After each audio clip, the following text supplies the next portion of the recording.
Hello students, welcome to our channel Kiran Singh Maths Pathshala.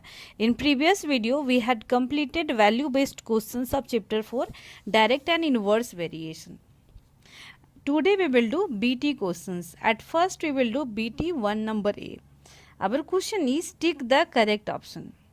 Our part A is both x and y are in direct proportion, then 1 by x and 1 by y are in our options are in direct proportion, in inverse proportion, neither in direct nor in inverse proportion, sometimes in direct and sometimes in inverse proportion.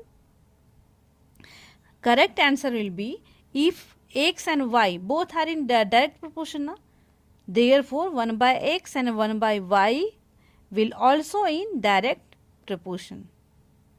So our answer will be A number.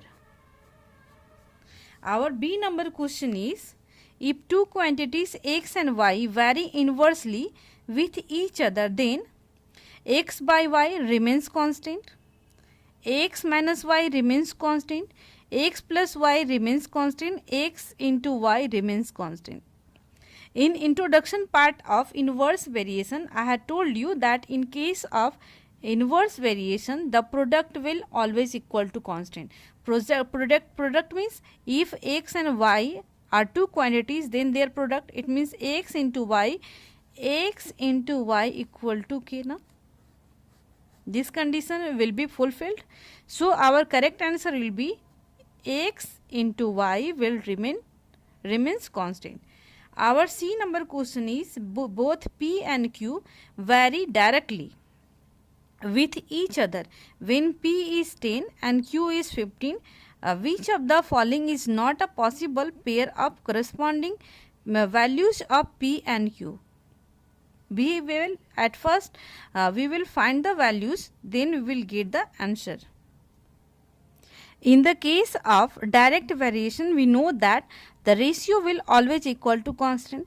Then we will find at first the ratio of P and Q. Then we will find the equivalent fractions. Equivalent fractions means which will be the equivalent fractions. They may be the pairs of P and Q. At first we will find the value. We have P upon Q equal to, the value is 10 and value of Q is 15. At first we will simplify it. 5 2s are 10, 5 3s are 15. It means we have got the value 2 by 3. The value of P will equal to 2 and value of Q will equal to 3. So we can see from the options, we can find the equivalent fractions also. Na? Value of P equal to, we have got 2, P equal to 2 and Q equal to 3. In the case of this, if we will find now our first number option, we will check all the options. If they will fulfill the condition, then they may be the corresponding pairs. Our first number option is 15 upon 20. We will find the value. 5 3s are 15, 5 4s are 20. We have got the value 3 upon 4. Now we will find second option, 20 upon 30. Na? 1 0 1 0 will be cancelled, 2 by 3. Our third option is 2 upon 3. 2 upon 3 we have got. Now our fourth option is 5 upon 7.5. For one decimal we will put 1 0. 25 2s are 50, 25 3s are 25. We can see in all the cases except case 1, we have got the value 2 by 3, 2 by 3, 2 by 3. So our first number option will be wrong and rest all will be correct. So our correct answer will be 15 and 20. They can't be the corresponding values of P and Q. Rest all may possibles. In this way we have completed part C also. Now we will do D part. Our D part question is, if x and y vary directly with each other and x equal to 24, what is y when constant of variation is 3? At first we will solve this question, then we will take the correct option. Here we can see that x and y vary directly, and in the case of direct variation, we know that the ratio will equal to constant. We will put the values. At the place of x, we can put the value 24. And what is the value y? We don't know, so we will write y. And constant of variation is 3, so we can write 3. Now we will do the cross multiplication. 3y equal to 24. Now y equal to 24 upon 3 na. 3 1 ja 3, 3 8 ja 24. In this way we have got the value of y equal to 8.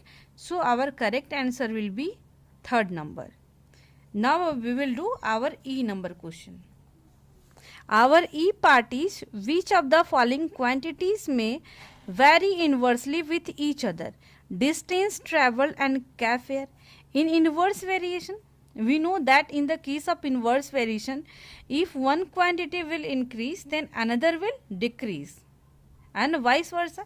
Here we can see that distance travel and cab fare, all of you knowing, when we will cover more distance, then we have to pay more fare, and if we will cover less distance, then we have to pay less fare. So it is in direct variation. Our next option is area of land and its cost. It is also in direct variation. Because if area will increase, then cost will increase.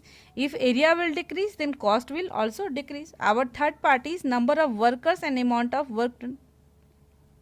Here we can see number of workers and amount of work done. If the number of workers we will increase, then amount of work done will also increase, and vice versa. It is also in direct variation. Now we will see the fourth option, number of workers and time taken to finish a job. Here we can see, if we will increase the number of workers, then time taken will be decreased na. And if we will decrease the number of workers, then time taken will increase. So it is in inverse variation. So our correct option will fourth number. In this way we have completed BT 1A. In next video we will do more questions also. Thank you students for watching me.